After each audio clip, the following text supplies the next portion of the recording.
Assalamualaikum warahmatullahi wabarakatuh. Alhamdulillah nahmaduhu wa nasta'inuhu wa nastaghfiruhu wa na'udzu billahi min syururi anfusina wa min sayyiati a'malina. May yahdihillahu fala mudhillalah wa may yudlil fala hadiyalah. Allahumma shalli wa sallim ala Muhammad wa ala alihi wa sahbihi ajma'in. Asyhadu an la ilaha illallah wahdahu la syarikalah wa asyhadu anna Muhammadan abduhu wa rasuluh. Allahumma sholli ala Muhammad wa ala ali Muhammad kama sholaita ala Ibrahim wa ali Ibrahim wa barik ala Muhammad wa ala ali Muhammad kama barakta ala Ibrahim wa ali Ibrahim innaka Hamidum Majid. Amma ba'du. Puji syukur kepada Allah Subhanahu wa taala yang telah memberikan kita nikmat, karunia serta taufiknya kepada kita semua, sehingga pada hari ini kita masih dapat melaksanakan kegiatan kita seperti biasanya. Kemudian salawat serta salam semoga tetap tercurahkan kepada suri tauladan kita, yakni Nabi Muhammad SAW, kepada para keluarganya, para sahabat-sahabatnya, serta orang-orang yang tetap setia istiqomah kepada beliau sampai hari kiamat kelak. Dan berkat perjuangan dan pengorbanan beliaulah yang telah membawa kita dari zaman kebodohan menuju zaman yang terang benderang dengan ilmu pengetahuan yang kita rasakan sampai saat ini. Baiklah, yang saya hormati dosen pengampu mata kuliah evaluasi pendidikan Bapak Zulkifli Jemain MPDI, serta teman-temanku sekalian, semoga kita semua selalu berada di dalam lindungan Allah Subhanahu wa taala. Amin ya rabbal alamin. Baiklah, saya di sini Pera Andani dengan NIM 622018-042 akan mempresentasikan makalah saya dari kelompok 2 dengan judul jenis-jenis dan teknik-teknik atau bentuk-bentuk evaluasi. Baiklah, sebelum saya melanjutkan pemaparan materi inti dari makalah saya, terlebih dahulu saya akan menjelaskan tentang latar belakangnya dulu.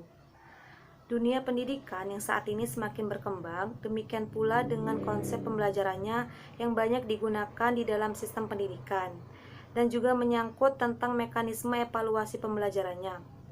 Teknik evaluasi pembelajaran memerlukan keterampilan agar melakukan proses evaluasi pembelajaran yang dilakukan mempunyai standar-standar penilaian dan ada alat ukur yang digunakan untuk menentukan bahwa proses pembelajaran dalam sistem pendidikan itu bisa dikatakan baik, kurang, cukup, ataupun sangat baik.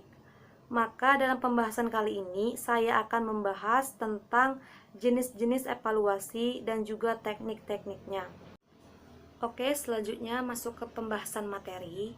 Untuk poin yang A, tentang pengertian jenis-jenis, pengertian teknik-teknik, dan juga pengertian evaluasi. Di dalam KBBI atau Kamus Besar Bahasa Indonesia, jenis di sini mengandung arti ciri yang khusus atau juga bermakna bermacam-macam. Sedangkan teknik menurut Gerlach and Ellie yang dikutip oleh Hamzah B. Uno bahwa teknik itu adalah jalan, alat, atau media yang digunakan oleh seorang guru untuk mengarahkan kegiatan peserta didik ke arah tujuan yang ingin dicapainya. Sedangkan pengertian evaluasi secara etimologi atau secara bahasa, evaluasi itu berasal dari bahasa Inggris, yaitu evaluation dari asal kata value yang memiliki arti nilai.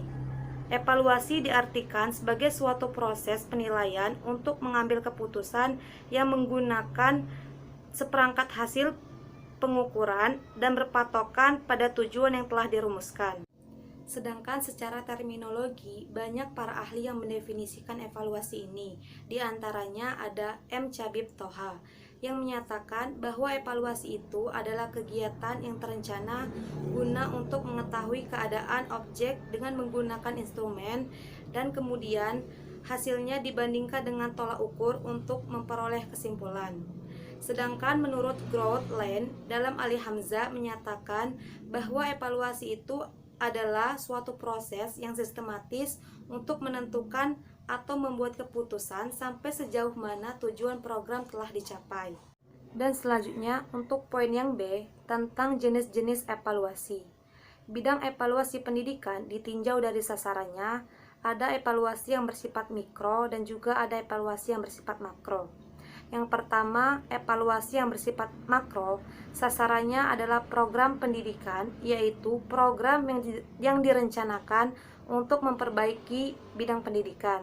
Dan yang kedua, evaluasi yang bersifat mikro.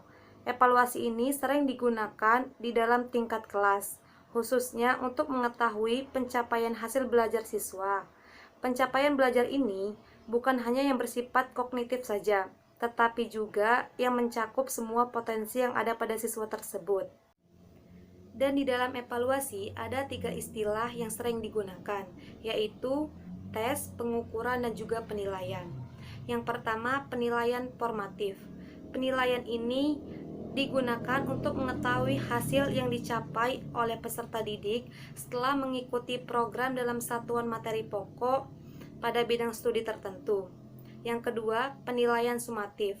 Penilaian ini dilakukan terhadap hasil dari belajar peserta didik yang telah selesai mengikuti pembelajaran dalam satu semester atau akhir tahun. Yang ketiga, penilaian penempatan atau placement.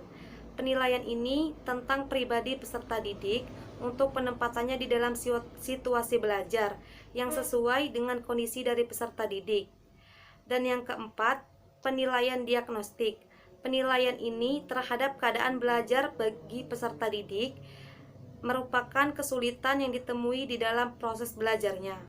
Kemudian, berdasarkan jumlah pesertanya, tes dapat dibedakan menjadi 2 jenis, yaitu tes perorangan dan tes kelompok.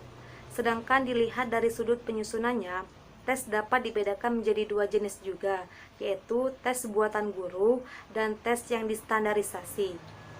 Teknik tes ini dapat dibedakan menjadi 2 macam, yaitu yang A, teknik tes tertulis. Terbagi menjadi 2, yaitu tes uraian dan tes objektif. Tes uraian ada uraian bebas dan ada uraian yang terikat. Sedangkan teknik tes objektif terdiri beberapa bentuk, yaitu benar salah, pilihan ganda, menjodohkan, dan melengkapi atau jawaban singkat. Yang B, teknik tes lisan dan tindakan. Ada yang kelompok dan juga ada yang perorangan. Untuk teknik evaluasi yang kedua adalah teknik non-tes. Dengan teknik non-tes ini, maka evaluasi dari peserta didik dapat dilakukan dengan cara pengamatan secara sistematis, melakukan wawancara, menyebarkan angket, dan memeriksa atau meneliti dokumen-dokumen. Teknik ini memegang peranan yang sangat penting dalam mengevaluasi peserta didik dalam ranah sikap hidup dan juga ranah keterampilan. Yang termasuk dalam teknik ini adalah observasi atau pengamatan. Dan observasi ini ada observasi yang partisipan, sistematik, dan juga eksperimental. Ada juga wawancara, angket, dan pemeriksaan dokumen-dokumen. Demikian yang dapat saya presentasikan dari makalah saya. Jika ada kata-kata yang salah atau kekurangan dalam penyampaian materi, saya minta maaf, dan kepada Allah saya mohon ampun. Semoga apa yang saya sampaikan tadi dapat bermanfaat bagi kita semua. Nasrun minallah wa fatun qarib wa basyiril mu'minin. Wassalamualaikum warahmatullahi wabarakatuh.